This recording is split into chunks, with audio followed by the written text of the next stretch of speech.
Selamat pagi Bapak Ibu yang terkasih di dalam Tuhan, Shalom.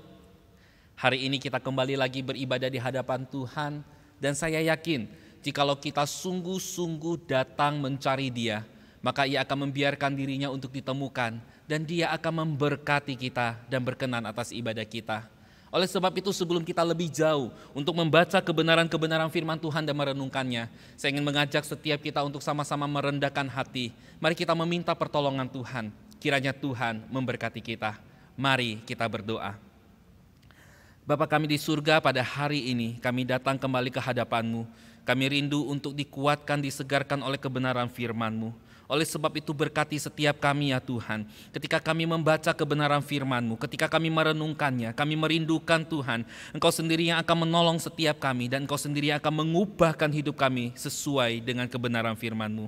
Berkatilah setiap kami, hamba-Mu yang akan membawakan kebenaran firman-Mu dan setiap jemaat-jemaat yang mengikuti ibadah dan yang akan ikut merenungkannya. Biarlah kasih setia Tuhan yang akan memberkati setiap kami seturut berkat kemurahan-Mu. Di dalam nama Tuhan Yesus kami berdoa dan kami mengucap syukur. Amin. Bapak Ibu yang terkasih di dalam Tuhan, saya ingin mengajak kita bersama-sama membuka firman Tuhan dari kitab 1 Korintus pasal yang keempat ayat ke-6 sampai ke-7. Saya ulangi sekali lagi. Kitab 1 Korintus pasal yang keempat ayat ke-6 sampai ke-7 dan demikianlah firman Tuhan.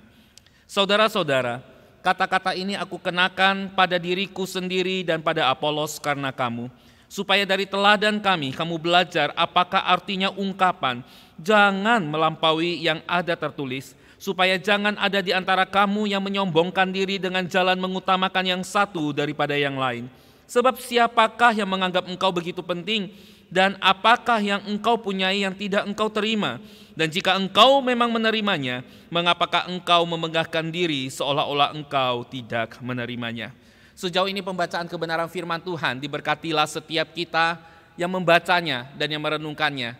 Dan diberkatilah setiap kita yang ditolong oleh Tuhan menjadi pelaku-pelaku kebenaran firman-Nya. Melalui terang kebenaran firman Tuhan, maka kita mengetahui bahwa sesungguhnya Pauluslah yang telah memberitakan Injil ke kota Korintus dan membangun jemaat ini. Dan dialah yang menjadi bapa rohani atas jemaat Korintus. Semua hal ini dapat kita baca di dalam Kisah Para Rasul pasal yang ke-18. Meskipun demikian, ketika Rasul Paulus menjadi bapa rohani dan jemaat Korintus menjadi jemaatnya, kita tahu bahwa hubungan antara Paulus dan jemaat Korintus tidaklah seharmonis yang kita bayangkan. Mereka tidak memiliki hubungan yang baik. Beberapa di antara mereka bahkan menghakimi Paulus dengan cara yang tidak benar. Mengapa hal ini bisa terjadi, saudara-saudara? Untuk memahami hal ini, maka kita perlu mengetahui sedikit latar belakang daripada kota Korintus, yang mau nggak mau akan kemudian memberikan banyak kontribusi terhadap gambaran jemaat Korintus pada masa itu. Saudara-saudara yang terkasih di dalam Tuhan, kota Korintus adalah salah satu kota yang sangat penting di bawah pemerintahan Romawi. Ini adalah sebuah kota pelabuhan yang sangat penting dan sangat ramai. Dan kemudian kota ini didiami oleh begitu banyak orang-orang Romawi. Dan selain itu, kota Korintus juga banyak didatangi oleh berbagai orang dari berbagai latar belakang, dari berbagai etnis, dari berbagai budaya yang berbeda. Mereka datang dengan tujuan yang berbeda-beda juga. Mereka ada yang datang untuk berdagang, ada yang datang untuk belajar filsafat, dan ada yang untuk berdiam di tempat itu. Kemajemukan kota Korintus inilah yang kemudian menggambarkan kemajemukan daripada jemaat Korintus pula. Saudara-saudara yang terkasih di dalam Tuhan, kemajuan daripada budaya kota Korintus akhirnya akan sangat mempengaruhi cara hidup dan pola berpikir masyarakat tentang nilai-nilai kehidupan. Dan salah satu nilai yang dapat kita lihat adalah kebanggaan atau kesombongan akan status sosial. Saudara-saudara, kesombongan status sosial dapat dilihat dari berbagai aspek kehidupan. Kita bisa lihat dari aspek jabatan, kita bisa lihat dari aspek kekayaan, kita bisa lihat dari aspek pengaruh, pengetahuan filsafat, keahlian, bahkan dalam hal yang berkaitan dengan ibadah, keagamaan, atau nilai-nilai religius. Pencitraan untuk menunjukkan kesombongan sosial akan kehidupan bermasyarakat inilah yang kemudian menciptakan perpecahan dan kemudian sentimen kelompok yang satu dengan kelompok yang lain di dalam masyarakat Korintus. Dan hal ini jugalah yang kemudian terbawa merasuk ke dalam komunitas kehidupan orang percaya di kota Korintus. Maka kita bisa melihat bahwa jemaat Korintus terpecah oleh banyak hal. Soal hikmat dan pengetahuan, soal etnis, soal status sosial, soal gender, soal ekonomi, karunia rohani dan lain sebagainya. Saudara-saudara yang terkasih di dalam Tuhan, kesombongan jemaat Korintus inilah yang kemudian menjadi sumber pepecahan, menjadi sumber disharmoni di antara mereka, dan juga menjadi sebuah sumber pepecahan antara sebagian jemaat Korintus dengan Paulus yang menjadi bapa rohani mereka. Saudara-saudara yang terkasih di dalam Tuhan, kesombongan rohani daripada sebagian jemaat Korintus ini kemudian membawa mereka untuk menghakimi, untuk menilai, untuk mengkritisi Paulus dengan cara yang tidak benar, dan mereka melupakan jasa Paulus yang membawakan kabar Injil kepada mereka. Saudara-saudara yang terkasih di dalam Tuhan, mari kita lihat bersama apakah yang menjadi alasan mereka menghakimi Paulus dengan cara yang tidak benar.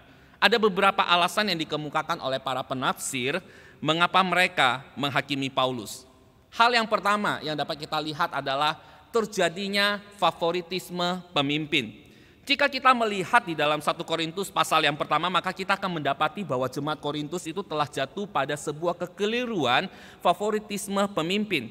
Itulah sebabnya mereka terpecah di dalam berbagai golongan. Ada yang mengaku sebagai golongan Paulus, ada yang mengaku sebagai golongan Apolos, ada yang mengaku sebagai golongan Kefas dan lain sebagainya. Setiap golongan ini sangat mengidolakan pemimpinnya. Mereka sangat meninggikan pemimpinnya karena karunia dan juga kelebihan daripada masing-masing pemimpin. Siapakah yang tidak mengenal Paulus? Paulus adalah seorang yang sangat diberi karunia pengetahuan. Dia adalah seorang yang sangat pintar menulis dan mempengaruhi orang di dalam tulisan-tulisannya. Namun berbeda dengan Apolos. Apolos adalah seorang yang sangat pintar untuk beretorika dalam membawakan sesuatu yang hendak ia sampaikan. Dia adalah seorang ahli di dalam ilmu komunikasi. Dan siapakah yang tidak mengenal Kefas atau Petrus? Dialah murid yang utama, dialah rasul yang utama. Dia adalah orang yang dipakai Tuhan secara luar biasa untuk mempertobatkan 3.000 orang ketika zaman gereja mula-mula dilakukan. Saudara-saudara yang terkasih di dalam Tuhan, apapun alasannya seseorang mengidolakan kepemimpinan daripada seorang pembawa berita, ini adalah satu hal yang keliru. Mengapa saudara-saudara? Karena sebagai orang percaya, hal yang seharusnya menjadi fokus kita, hal yang seharusnya menjadi perhatian kita adalah apa yang telah Allah nyatakan, apa yang telah tertulis. Fokusnya adalah pada esensi kebenaran yang telah Allah wahyukan dan yang telah Allah nyatakan. Bukan pada diri sang pewarta, bukan pada diri sang rasul, bukan pada diri sang pemberita itu sendiri. Itulah sebabnya Paulus mengatakan, jangan melampaui yang tertulis, supaya jangan ada di antara kamu yang menyombongkan diri dengan mengutamakan jalan yang satu daripada yang lain.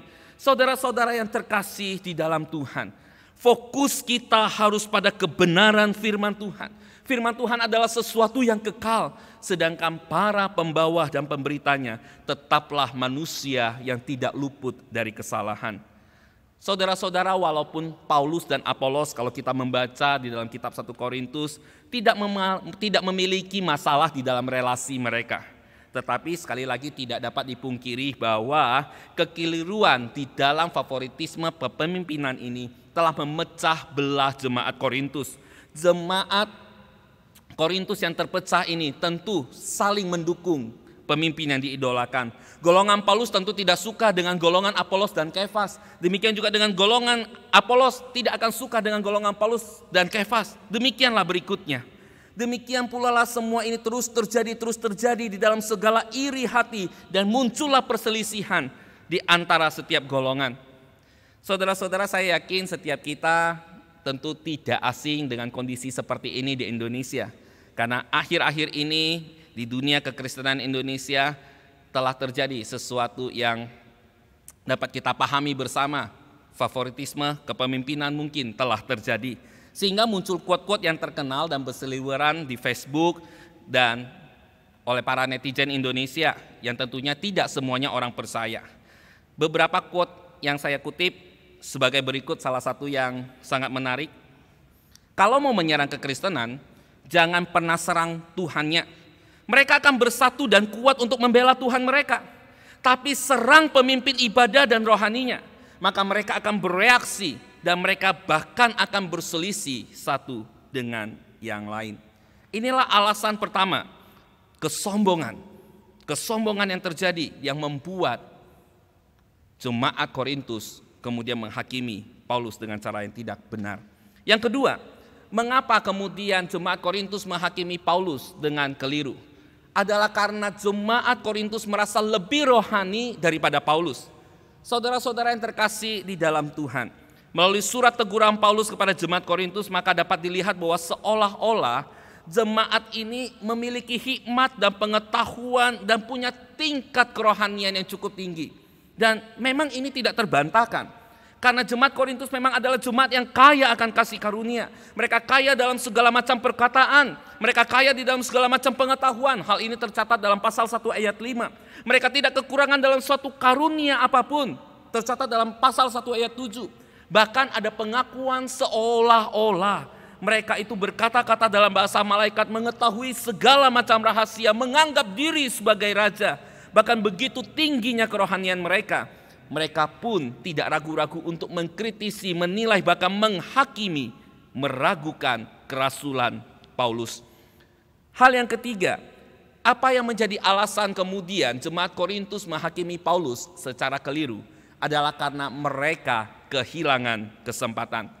Saudara-saudara, kalau kita membaca kitab 1 Korintus, maka kita akan mendapatkan bahwa Paulus menolak untuk menerima tunjangan hidup daripada jemaat Korintus.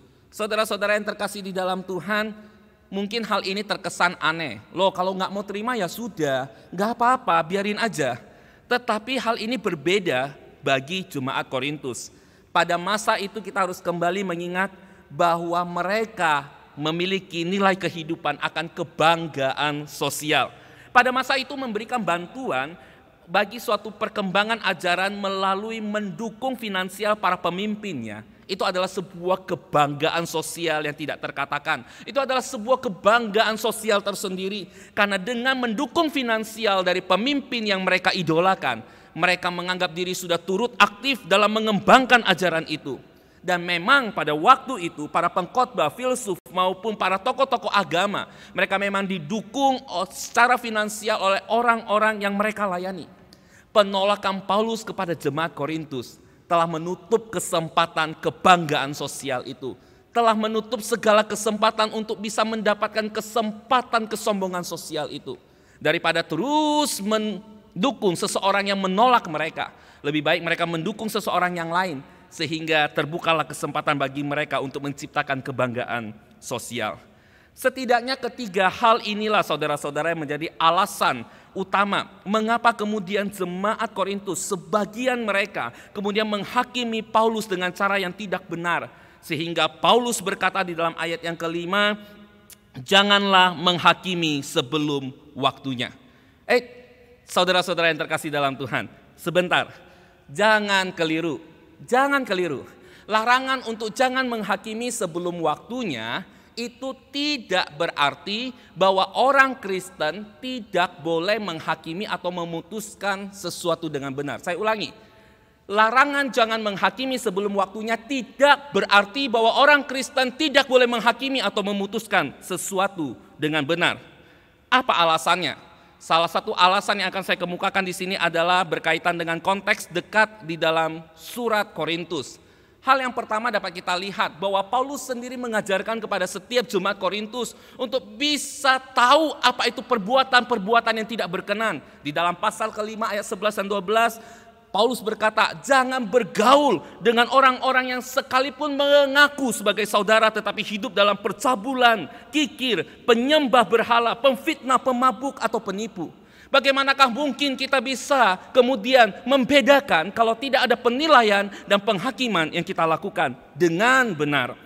Kemudian selain itu, di dalam pasal ke-6, Paulus mengajak jemaat-jemaat untuk bisa melakukan penyelesaian perkara secara internal tanpa harus melibatkan orang-orang di luar sana, orang-orang yang tidak mengenal Tuhan, sehingga kasih Allah terlihat di dalamnya. Saudara-saudara, bagaimanakah sebuah permasalahan dapat diselesaikan jikalau tidak ada penilaian, tidak ada keputusan yang benar, dan jikalau tidak ada penghakiman yang benar. Dan yang terakhir, dalam surat 2 Korintus pasal 11, Paulus kembali mengingatkan jemaat Korintus untuk berhati-hati terhadap nabi-nabi palsu.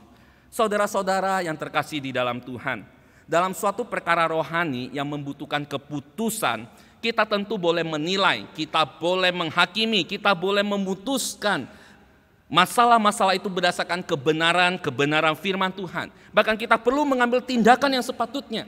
Namun hal ini sangat berbeda dengan menghakimi dan menilai seseorang dengan cara yang keliru atau dengan cara yang tidak benar, seperti yang dilakukan oleh jemaat Korintus. Mereka kemudian menilai Paulus hanya karena mereka menganggap diri mereka lebih baik, tingkat kerohanian mereka lebih baik. Dan mereka menghakimi Paulus dengan tanpa belas kasihan, dengan meragukan kerasulannya. Saudara-saudara yang terkasih di dalam Tuhan kita Yesus Kristus, saya yakin bahwa kesombongan itu bukanlah dosa yang eksklusif. Ini bukan dosa eksklusif yang hanya dimiliki oleh jemaat Korintus. Dosa kesombongan bukanlah hal yang baru dalam kehidupan manusia. Dosa kesombongan ini sudah ada dari permulaan kehidupan manusia. Mungkin masih segar di dalam ingatan kita bagaimana manusia dengan sombongnya ingin membangun sebuah menara yang tingginya sampai ke langit, agar mereka tidak terserak di seluruh dunia ini, seolah hendak memberontak dan melawan perintah Allah untuk bertambah banyaklah dan penuhilah bumi. Saya yakin, saya percaya, jikalau kita mau mengaku dengan jujur, siapa sih di antara kita yang suka dengan orang sombong? Saya yakin tidak ada seorang pun di antara kita yang suka dengan orang sombong, terutama dengan orang sombong yang tidak mengaku sombong. Contohnya, mereka biasa ngomongnya begini, bukannya mau sombong nih, tapi kesel nggak? Kesel nggak dengar kalimat seperti itu? Tetapi saudara-saudara, ironisnya, meskipun kita nggak suka sama orang sombong, faktanya setiap kita, termasuk saya dan setiap bapak ibu, kita memiliki potensi untuk menjadi sombong. Setiap kita memiliki potensi menjadi sombong. Banyak faktor yang bisa menyebabkan kita sombong. Dan sekali lagi, ketika kita merasa kita punya nilai lebih, kita memiliki sesuatu yang lebih baik, lebih pantas, lebih layak, maka berhati-hatilah. Pada saat-saat seperti itu, kesombongan dapat dengan mudah tumbuh di dalam hati kita. Kesombongan bisa terjadi dalam lingkungan keluarga, Bapak Ibu. Ketika seorang suami pulang dari kerja, kemudian dia melihat rumahnya berantakan, dia melihat istrinya tidak berdandan seperti semestinya yang dia harapkan. Dia tidak melihat bahwa anak-anaknya cukup tertib, tetapi justru rewel sedemikian rupa. Ia tidak menemukan makanan yang akan dia makan. Kemudian sang suami mulai berkata kepada istrinya, saya pergi dari pagi sampai malam, saya bekerja untuk mencari nafkah untuk kita semua. Tetapi apa yang saya dapatkan ketika saya pulang? Ini rumah atau maaf, kandang babi. Berhati-hati saudara-saudara. Karena tanpa kita sadari, ketika kita merasa kita lebih layak, kita lebih pantas, kita sudah melakukan yang terbaik, kita dengan mudah akan menghakimi orang lain tanpa mempedulikan apa yang menjadi kondisinya. Ketika COVID-19 menyerang, saya bersyukur kepada Tuhan memiliki beberapa kali kesempatan untuk bisa menemani istri dan kemudian membantu dia, mulai dari membersihkan halaman, kemudian cuci piring, kemudian juga nyapu, ngepel. Dan pada malamnya saya baru sadar, pinggang saya sakit, saudara-saudara, badan saya lelah luar biasa. Bekerja di rumah bukan berarti itu lebih ringan dari orang-orang yang bekerja di luar. Saudara-saudara, berhati-hati karena kesombongan bisa terjadi dalam lingkungan keluarga. Kesombongan juga bisa terjadi dalam lingkungan sekolah. Ketika seorang murid atau orang tua murid mulai memarahi, mengancam, bahkan melaporkan guru dan pihak sekolah karena memarahi atau menghukum siswa didik yang ketahuan merokok misalnya atau membuli temannya. Mungkin mereka akan berkata, anak saya sekolahkan di sini untuk dididik, bukan untuk dihukum lari mengelilingi lapangan sekolah, bukan untuk dihukum untuk menulis selembar buku untuk tulis saya tidak akan mengulangi lagi. Ingat ya Pak, saya ini bayar, anak saya sekolah di sini bayar, bukan gratis. Dan sekali lagi, terima kasih kepada wabah COVID, sekarang begitu banyak orang tua tahu betapa susahnya menjadi seorang guru yang mendidik siswa didiknya. Saudara-saudara, kesombongan juga bisa terjadi dalam ruang lingkup pekerjaan. Ketika seorang atasan berkata kepada bawahan, kalau mau kerja di sini ingat baik-baik, di sini cuma ada 2 aturan. Aturan yang pertama, saya sebagai atasan tidak pernah salah. Aturan kedua, kalau kamu melihat saya salah, ingat kembali aturan yang pertama. Saya tidak pernah salah. Kalau kamu nggak suka, jangan aneh-aneh. Kamu keluar aja dari sini. Ada banyak karyawan yang mau melamar di sini. Itulah sebabnya mungkin ada begitu banyak motivator yang kemudian berkata bahwa tidak aneh, banyak karyawan terbaik dan berpotensi keluar dari sebuah perusahaan atau pekerjaan. Bukan karena masalah gaji, bukan karena masalah posisi, tetapi karena relasi dengan atasannya. Dan salah satunya adalah kesombongan. Saudara-saudara yang terkasih dalam Tuhan, bahkan kesombongan juga bisa terjadi dalam ruang lingkup gereja atau dalam lingkungan gereja.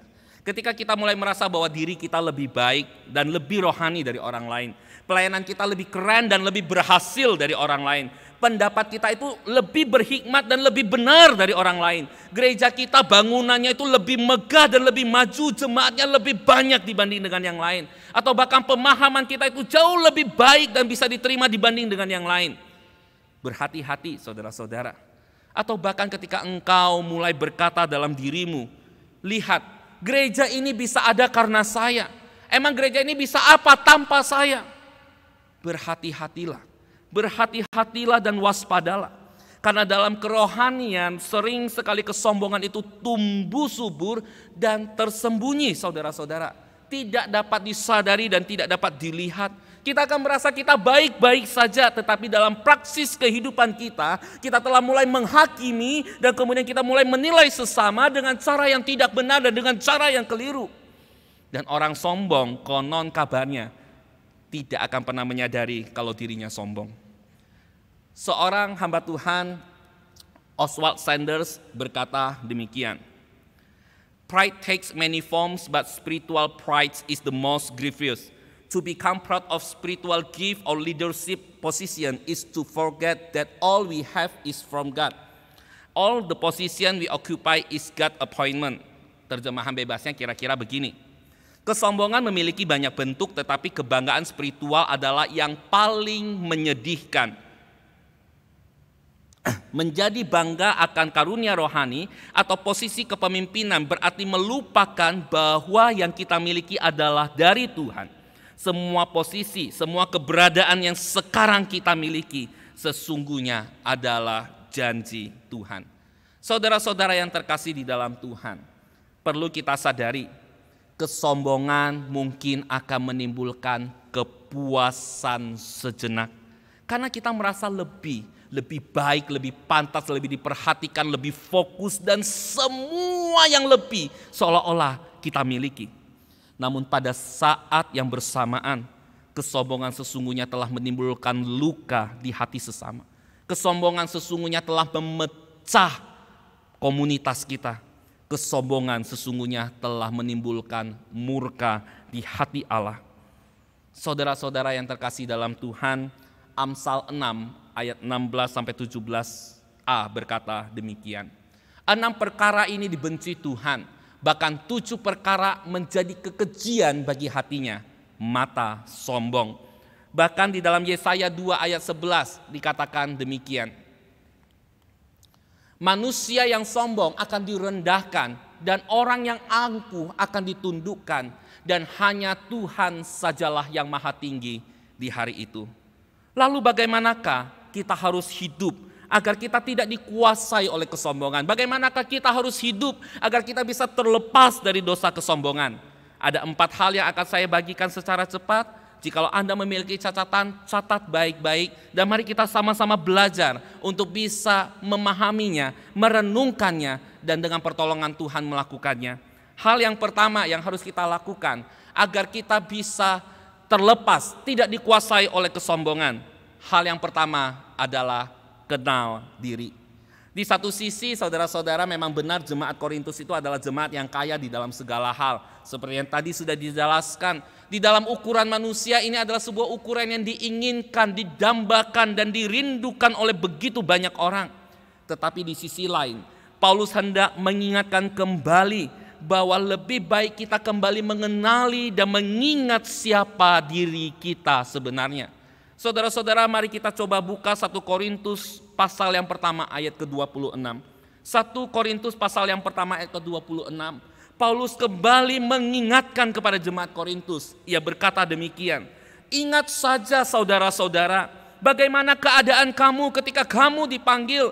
Menurut ukuran manusia tidak banyak orang yang bijak, tidak banyak orang yang berpengaruh, tidak banyak orang yang terpandang. Jadi janganlah sombong dengan keadaan kita yang sekarang. Terlebih lagi jikalau ini dihubungkan dengan anugerah keselamatan yang kita terima." Saudara-saudara yang terkasih dalam Tuhan, tidak peduli siapa kita. Pendeta, penatua, majelis, pengurus, aktivis. Bukankah firman Tuhan berkata sesungguhnya semua kita adalah orang-orang berdosa. Tidak ada yang benar, seorang pun tidak. Tidak ada seorang pun yang berakal budi, tidak ada seorang pun yang mencari Allah. Semuanya telah menyeleweng. Setiap kita sesungguhnya adalah orang-orang berdosa yang telah kehilangan kemuliaan Allah. Satu-satunya yang layak dan pantas kita dapatkan bukanlah kebanggaan, tetapi sesungguhnya adalah murka Allah. Oleh sebab itu sadarilah keadaan kita. Ingatlah kembali bahwa kita sesungguhnya kita adalah sama-sama orang berdosa. Kita adalah orang-orang yang tidak layak. Sehingga tidak ada tempat bagi kita untuk bisa memegahkan diri dan menjadi sombong. Hal yang kedua adalah kenal Tuhan.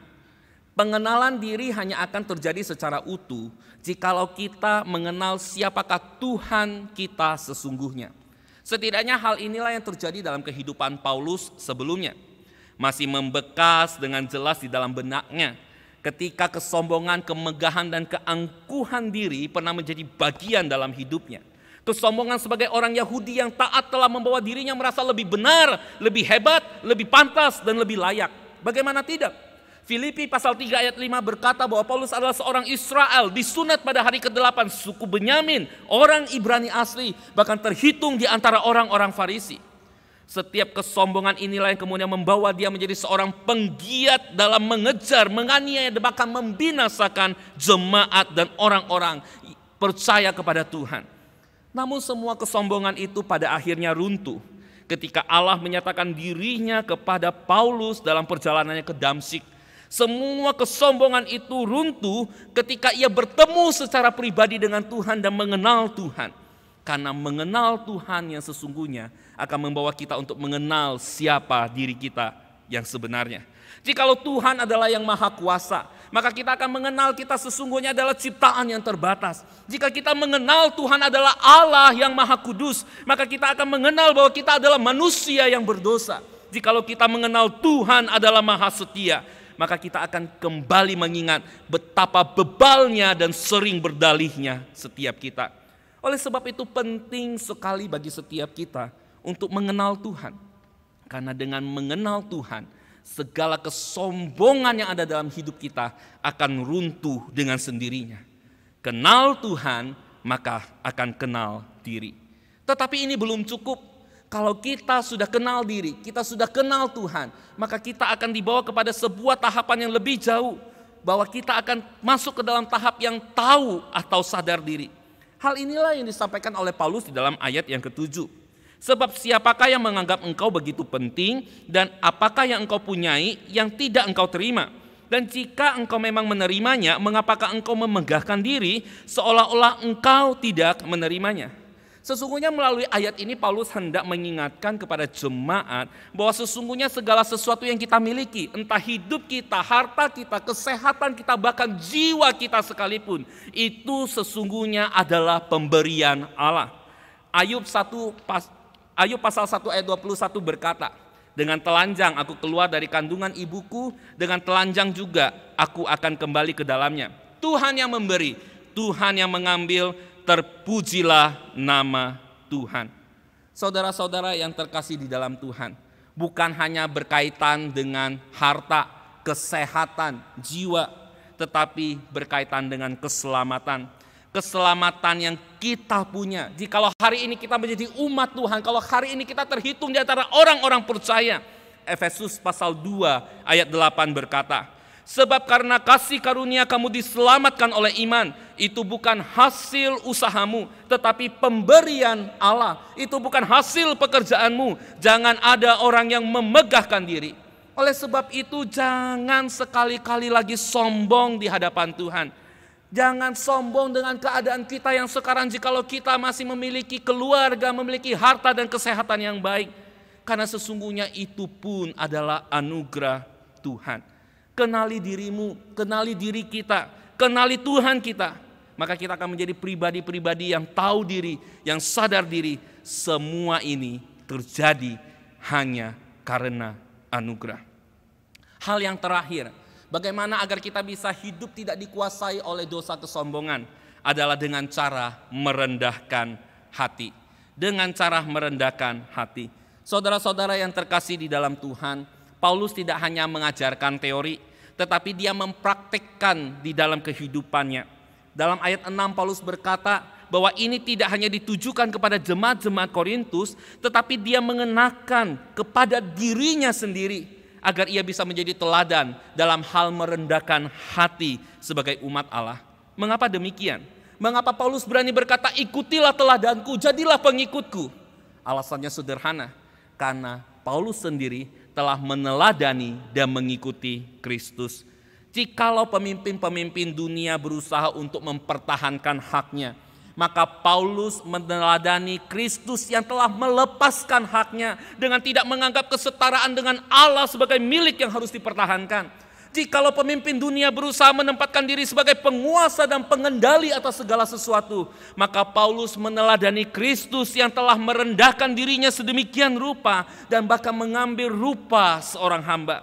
Jikalau pemimpin dunia berusaha untuk mempertontonkan kemegahan pribadi, maka Paulus meneladani Kristus yang hanya bermegah di dalam ketaatan sampai mati di atas kayu salib. Hanya kemegahan saliblah yang di dalamnya Paulus bermegah. Karena dengan itu manusia diperdamaikan dengan Allah.